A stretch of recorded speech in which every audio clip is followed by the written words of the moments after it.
এই যোগ্য অযোগ্যের লিস্ট বের করে দেওয়া সম্ভব কিভাবে? সিবিআই যে মাদার ডেস্ক উদ্ধার করেছে ওই হরিয়ানার কোনো একটা জায়গা থেকে, সেটা সিবিআই ট্যালি করে দেখেছে যে মিস্টার এক্সের কাছে যেটা ছিল সেটা যেটা মিস্টার এক্সের যিনি সাব কন্ট্রাক্টর কাছে যেটা ছিল সেটাও সেটা একই জিনিস। সেই লিস্টটাকে সঠিক লিস্ট ধরে নিয়ে স্কুল সার্ভিস কমিশন ধরে নিই যে সেটাই সঠিক লিস্ট, সেটাই ওয়েমার, কারণ ধরতেই হবে, এছাড়া আপনারা তো ধ্বংস করে ফেলেছেন। সিবিআই তো সেই মাদার লিস্টটা উদ্ধার করেছে। এইবার সেইটাকে আপনারা ওয়েবসাইটে পাবলিশ করুন। যদি 25 লক্ষ পরীক্ষার্থী হয় 25 লক্ষেরই পাবলিশ করুন।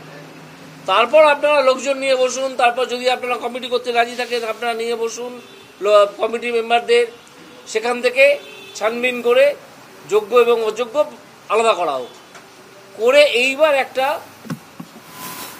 রিভিউ অ্যাপ্লিকেশন সুপ্রিম কোর্টের কাছে করা যাক যে হুজুর এরা হচ্ছে অযোগ্য প্রার্থী, এদেরকে নিয়ে আপনি যা খুশি করুন, আর এরা হচ্ছে যোগ্য প্রার্থী, এদেরকে কোনো শাস্তি দেবেন না।